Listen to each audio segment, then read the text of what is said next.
So once you guys are ready to go. Hey, Andre, the first practice that you guys had back in the home facility, Frank had talked about you're getting your hands on the basketball all the time. And I just wondered on that final possession defensively, what you saw before you ended up tipping the ball away from Devontae Graham. Just instincts.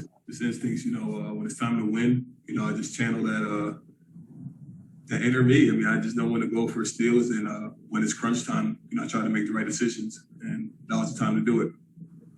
I want to ask you about Alex Caruso. So he's there's been a lot of games where he leads the team in plus minus, and he kind of makes the clutch defensive play. He, of course, hits the dagger three in this one. What have you observed from being his teammate these last couple weeks?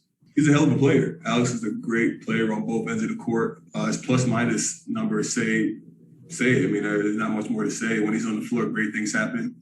Love having him as a teammate. When we're on the floor together defensively, it's a scary thing.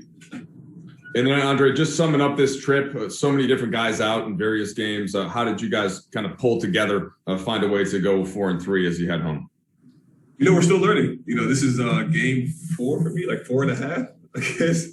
This is 4.5 for me, so I'm still learning, still trying to figure it out. And, for a team that has so many people out right now and guys that are hurt, we're still finding ways to pull together and win. So it just shows the fight and grind that we have here.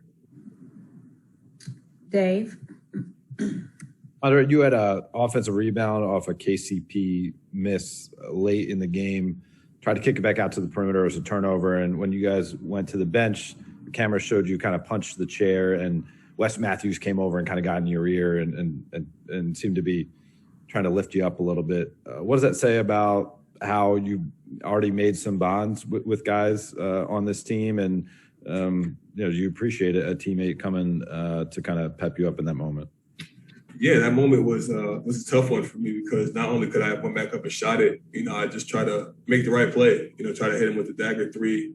He looked open. I didn't see Daniels, peeking around the corner and turning the ball over. But, having my teammates come over and comfort me in that situation, not allowing me to keep my head down, to stay positive and, get it back on defense, which I did the next possession. I got that steal on Cody Zeller. Having guys like that in my ear is only going to project me to be a great player for this team. Kyle Boom. I appreciate your enthusiasm. It's so early in your Lakers career, you haven't learned to be disappointed when I log on. So you obviously you guys win with some defensive plays down the stretch here. Where do you feel like you can make the most growth, sort of building chemistry offensively? And is it encouraging to win a game like this when, the offense isn't clicking like you guys know it can? Yeah, like I said earlier, I'm still trying to figure it out too. Offensively, it's probably just the worst I've played in my career. I'm still trying to figure it out here. I'm not allowing it to take me out of my game. I know why I'm here, which is to help this team defensively. Offensively, it'll come for me. And I think for us as a team, we're going to find a way to get it done when guys come back healthy. Because you got to think we're playing with a different 5 every night when we're stepping on the court. So you can't expect us to have much chemistry when you don't know who we're playing with each and every night. So, we're hanging our hat on defense and allowing that to project us to a win. Okay, last 2. Dan? Hey, Andre. I think you guys were up 7 or 8 when Frank called the timeout, and then that lead got cut to 1. And there wasn't a second timeout. He let you guys kind of figure it out on the court. How important is it for a coach to do that? You're still trying to learn him too. I guess, what does that say about his trust in you guys, and how important was it for you guys to reward it?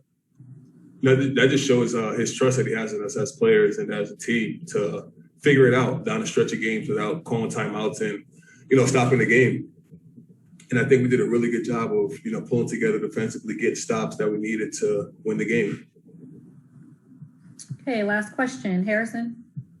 Hey, Andre, kind of a random one for you, so bear with me here. But on the broadcast tonight, a couple times, they called you the Big Penguin. That's like one of your top nicknames on Basketball Reference. Lakers Twitter has really kind of glommed onto it. I was just wondering, do you know when that started, and do you like the nickname? Listen, man, I don't know where that came from. Bron came up to me one day and said, "Yo, is your nickname Big Penguin?" I said, "Man, I don't know where that came from or how it started or who came up with the name. All I know is somebody must have found out that penguins are one of my favorite animals, and it kind of just, I guess, put two and two together. Are you good with it? Do you like the nickname? Are you happy with it? Or I think I need a more aggressive name than Big Penguin. But for the kids, you can call me that. The kids can call me that. No. All right. Well, thank you, Andre. thanks, man. Thanks, guys.